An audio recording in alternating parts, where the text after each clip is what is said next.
Halo, Assalamualaikum warahmatullahi wabarakatuh. Ketemu lagi dengan saya, Rikus Wantori, di channel YouTube saya, Kayak Kaum Rebahan Asik. Nah, di video kali ini saya akan update ya investasi saya di peer-to-peer lending EasyCash. Nah, buat kalian yang belum tahu, peer-to-peer lending itu apa?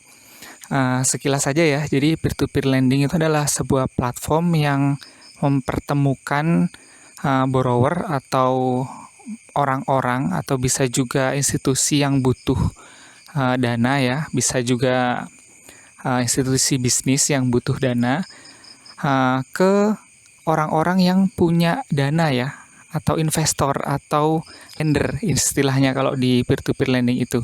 Jadi dipertemukan sehingga para lender itu bisa langsung memberikan pendanaan kepada para borrower gitu ya. Jadi dari sisi lender atau investor, peer-to-peer lending ini adalah sebuah pilihan instrumentasi investasi ya yang cukup menarik, di mana hal yang paling menarik atau faktor yang paling menarik dari berinvestasi di peer-to-peer lending itu adalah imbal hasilnya yang tinggi ya. Jadi rata-rata itu bisa 20% per tahun, bahkan untuk beberapa platform itu bisa lebih ya. Bisa 21 sampai 24% per tahun bahkan. Nah, mengenai EasyCash sendiri itu adalah salah satu platform peer-to-peer lending yang cukup populer ya, dan saat ini yang paling saya rekomendasikan karena memang punya banyak kelebihan daripada platform-platform yang lain. Nah, jadi selain aman karena sudah terdaftar dan berizin OJK, EasyCash ini punya banyak kelebihan ya daripada platform yang lain. Di antaranya tingkat imbal hasilnya itu tinggi, terus kemudian banyak promo dan bonus, kemudian tenor yang disediakan itu juga ada yang pendek-pendek mulai dari 30 hari, kemudian yang paling signifikan itu dia punya cover asuransi 100% ya, yang dicairkannya itu saat jatuh tempo atau tenor. Jadi itulah yang membuat EasyCash itu punya TKB 90 itu selalu 100%. Artinya tidak ada gagal bayar bahkan telat bayar. Jadi kalau kita investasi di sini, uang kita itu pasti akan kembali gitu ya. Jadi kalau pendanaannya berhasil ya kembali dengan bunga, kalau nggak berhasil pun akan kembali pokoknya 100%. Jadi kita nggak rugi gitu ya. Nah, oke. Itu tadi sekilas mengenai peer-to-peer lending dan juga EasyCash. Nah, selanjutnya ini update saya ya di EasyCash. Nah, ini kebetulan ada banner anniversary yang kelima EasyCash dan di sini ini menyediakan informasi resume investasi saya ya di EasyCash ini gitu. Nah, ternyata kalau dilihat saya ini sudah mulai berinvestasi dari Oktober 2021. Jadi artinya ini udah setahun lebih ya.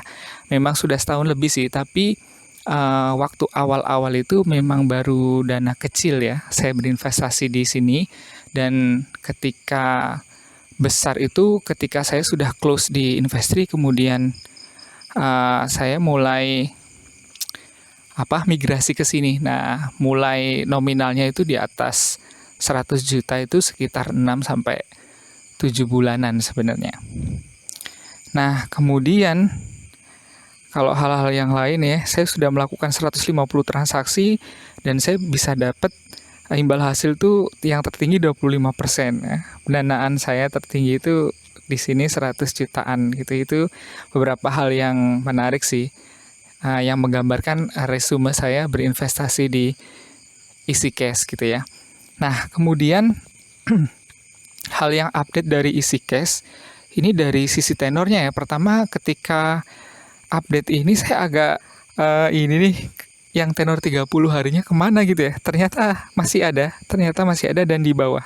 Cuman untuk tenor 30 hari ini sekarang kayak di limit gitu, dan ini limitnya cepat habis ya. Jadi kalau mau mendanai di periode 30 hari ini kayaknya harus cepet-cepetan. Dan kalau mau sisa banyak sih kayak ini nih, nunggu tengah malam setelah jam 12 malam ini. Nah, kuotanya akan diperbarui gitu ya.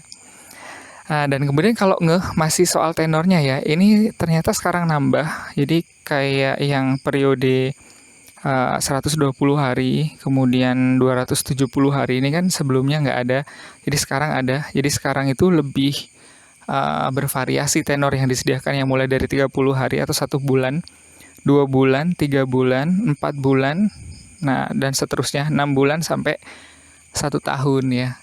Jadi itu update mengenai isi cash. Nah, kemudian update mengenai bunganya ya. Nah, jadi kalau Anda yang pengguna isi cash lama ini pasti sekarang bunganya itu turun lumayan signifikan ya. Benar-benar berasa gitu. Jadi untuk contohnya nih periode 30 hari ini sekarang cuma 8% ya. Sebelumnya nih saya ingat betul ini 13%, bahkan sebelumnya lagi waktu awal-awal saya bergabung di isi cash itu lebih ya dari 13%. Kemudian yang 60 hari ini sekarang cuma 10%. Nah, biasanya itu sebelumnya itu 15% ya. Dan sebelumnya itu bahkan bisa lebih tinggi lagi gitu. 90 harinya juga 12%. Nah, yang kayaknya masih tetap ini yang tenor panjang. Yang di 270 hari, bahkan yang 360 hari atau 1 tahun gitu ya. Jadi ini agak gimana gitu juga ya. Saya nggak tahu kenapa ini turun, tapi kemudian saya tanyakan ke pihak isi cash-nya, ke CS-nya. Jadi kebetulan saya kan member VIP karena pendanaan saya di atas 500 juta. Jadi saya punya kayak personal CS gitu. Jadi saya tanyakan, nah kenapa kok bisa turun drastis gitu ya? Karena saya juga beberapa ada anggapan ya. Dan saya cari tahu informasi kenapa bunganya itu berubah gitu. Nah, kalau informasi di news, di berita itu yang terdengar adalah isi cash itu siap menerapkan bunga maksimum 0,4% per hari dari ketentuan baru OJK ya, dari pemerintah RI gitu. Nah, apakah dari situ sehingga bunganya itu turun drastis ya? Nah, ini saya tanyakan sih ke CS-nya dan dijawab di situ jawabannya memang itu kebijakan dari perusahaan ya, ada penyesuaian bunga gitu. Nah, ini saya juga khawatirkan apakah bunganya itu turun karena terkompensasi ya untuk penambahan premi asuransi itu. Karena saya takutnya di sisi borrower itu banyak yang gagal, sehingga untuk tetap menjaga kesehatan asuransi yang mengcovernya ini, dalam hal ini adalah Intra-Asia ya, itu dinaikin preminya gitu. Kalau misalnya itu terjadi kan itu bisa jadi alert ke kita kan bahwa di sisi borrower sekarang itu mulai agak seret gitu. Dan itu saya tanyakan di CS-nya ini katanya juga tidak ada gitu. Nah, ini memang tidak ada atau gimana nggak tahu ya. Nah, ada juga sih kemungkinan kenapa turun itu mungkin memang dari sisi market ya. Borrower itu atau masyarakat itu ngerem konsumsi gitu ya. Karena ini kan memang isi cash itu kan platform peer-to-peer lending yang berbasis konsumtif ya. Jadi mungkin dari sisi marketnya masyarakat itu ngerem. Di beberapa ekonom hari ini juga saya baca dari ekonom BCA itu juga mengatakan bahwa masyarakat itu agak mengerem untuk membelanjakan uangnya gitu. Jadi kemungkinan juga itu sehingga isi cash tuh menurunkan rate-nya supaya menarik gitu ya. Kan biasa ya hukumnya supply and demand gitu. Cuman turun drastisnya ini agak lumayan ya, signifikan. Oke, nah selanjutnya update selanjutnya ya, ini dari credit scoring dari isi cash. Tidak ada yang berubah dari credit scoring isi cash, tapi ternyata pemahaman selama ini kita itu keliru ya, terbolak ya. Jadi kalau kita melakukan pendanaan di isi cash itu kan otomatis akan di-split ya. Misalnya kita 5 juta, jadi isi cash nanti akan split ke 5 orang. Nah, masing-masing borrower di isi cash itu kan sudah melewati seleksi dan diberikan credit scoring ya. Dan itu akan ditampilkan. Dan kita juga berhak mereseleksi ulang itu. Nah, biasanya di tutorial atau review sebelumnya kan saya menyarankan untuk mengambil yang minimal 0,7 ke atas gitu ya. Nah, karena normalnya kan credit score itu mendekati 1 itu kan mendekati 1 artinya bagus ya, 100% kan artinya gitu. Nah, ternyata di isi cash itu terbolak gitu. Nah, ini saya udah confirm ke CS-nya, jadi ke personal CS saya lagi. Nah, ini saya mau menanyakan tentang credit scoring-nya gitu. Nah, jadi jawabannya mengenai credit score di isi cash itu seperti ini ya. Ini bisa di pause ya videonya untuk baca lebih detail. Nah, intinya credit scoring di isi cash itu berkisar antara 0,3 sampai 0,8 ya. Memang ini nggak berubah dari dulu. Nah, cuman ternyata kalau borrower baru itu nilainya itu credit score-nya itu biasanya dikasih besar gitu. Nah, kemudian seiring berjalan waktu sesuai reputasi borrower tersebut dalam hal pengembalian pinjaman, kalau bagus, reputasinya bagus, skornya akan mengecil gitu. Jadi borrower yang punya reputasi bagus itu dicerminkan dari credit score yang rendah gitu ya, mendekati 0,3. Nah, sedangkan borrower yang skornya tinggi ya di atas 0,8 atau 0,7 itu adalah borrower-borrower yang baru mendaftar gitu. Nah, ini informasi dari CS dari isi cash ya. Nah, namun selama ini saya sudah ratusan melakukan pendanaan di sini ya, itu selalu saya sampling cek gitu ya. Jadi pendanaan yang sudah selesai, contohnya ini. Nah, di riwayat ini selalu saya hitung manual gitu. Dapatnya berapa total pengembalian ini, kemudian saya bandingkan dengan pokok apakah sesuai bunga gitu ya. Nah, itu selalu saya dapatkan itu selalu ngepas gitu. Artinya dengan pedoman yang kemarin saya sharing, memilih 0,7 ke atas itu memang selama ini sih saya lakukan dan selama ini memang hasilnya itu tepat. Kalau hitungannya pas artinya kan tidak ada gagal bayar kan. Semuanya itu kembali dengan imbal hasil gitu kan ya. Nah, tapi dengan informasi tersebut mulai beberapa hari ini juga saya merubah ya. Jadi saya melakukan pendanaan itu kredit scoringnya sekarang saya cuma ngasih di 0,3 sama 0,4. Jadi saya ngasih aja ke pendanaan orang-orang yang memang bereputasi bagus untuk meminimalisir resiko gitu ya. Tapi ini balik lagi ke Anda semua. Jika Anda punya pegangan lain ya, it's up to you gitu ya. Oke, nah kemudian ini total penghasilan yang saya dapat segini. Jadi selama secara tercatat itu 1 tahun ya, tapi secara optimal sebenarnya saya mulai banyak berinvest di sini itu sekitar 7 bulan gitu ya. Nah, di posisi sekarang saya invest segini dan setiap bulan itu kalau dihitung aktual bunga itu dapatnya sekitar 1,71% ya, rata-rata bunga kembali di isi cash itu cukup besar. Dan kalau secara tahunan itu bisa 20%, atau kemudian kalau karena compounding ya, karena kan dananya itu bergulir. Jadi ketika saya invest dan kembali, kemudian saya invest lagi dan kembali, itu kan tidak langsung blek 760 ya. Jadi kayak ada disebar, ada timelinenya gitu kan. Nah, itu akan menyebabkan efek compounding. Nah, compounding itu menaikkan suku bunga sampai bisa 22% lebih gitu ya. Jadi menarik sebenarnya di isi cash itu, tapi itu dengan catatan bunganya belum turun segini ya. Kalau ini bunga ini turun segini ya nggak tahu, nanti akan dievaluasi lagi.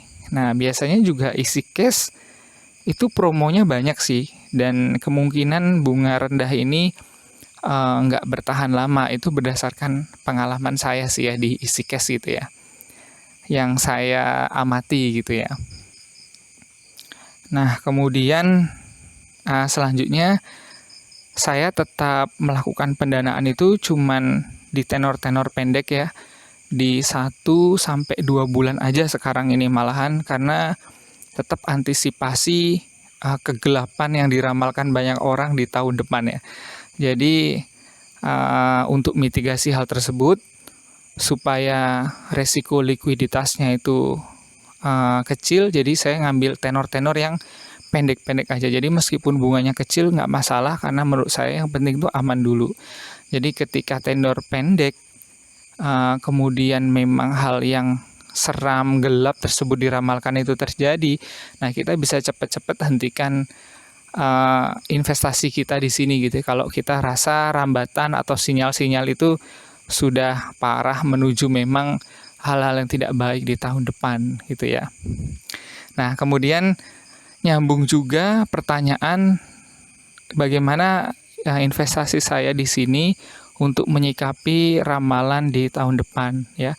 Jadi memang terjadi tidaknya crash ya di tahun depan itu memang dinamis ya, tergantung kondisi sekarang ini. Jadi kondisi sekarang itu sangat dinamis sehingga proyeksi ke depannya juga berubah-ubah gitu ya.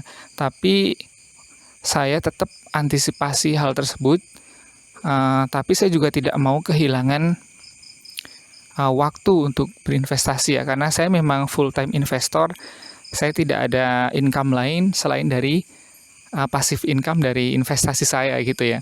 Jadi titik tengahnya saya tetap berinvestasi di sini di EasyCash, tapi saya ambil tenor-tenor yang pendek. Nah, untuk saat ini saya ambil cuma di tenor 1 atau 2 bulan saja gitu ya. Itu pun alhamdulillah cukup. Nah, itu aja update investasi saya saat ini ya.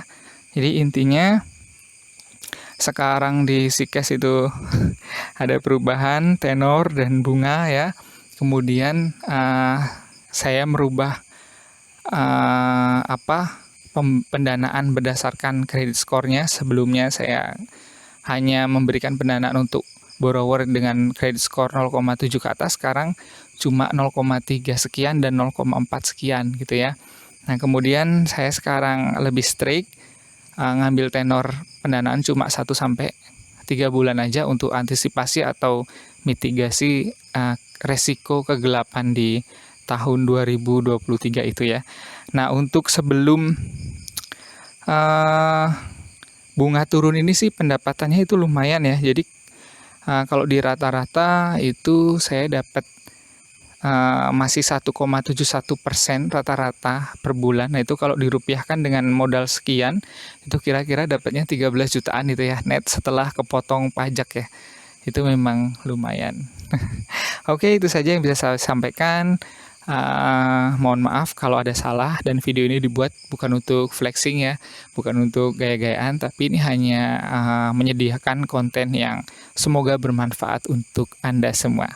Oke, terima kasih. Untuk yang belum subscribe, mohon subscribe dan like dan komen.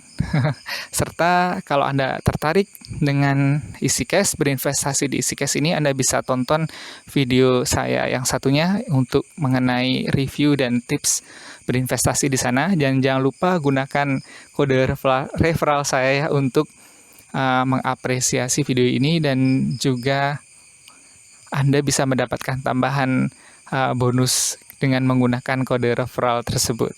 Oke, terima kasih banyak. Assalamualaikum warahmatullahi wabarakatuh.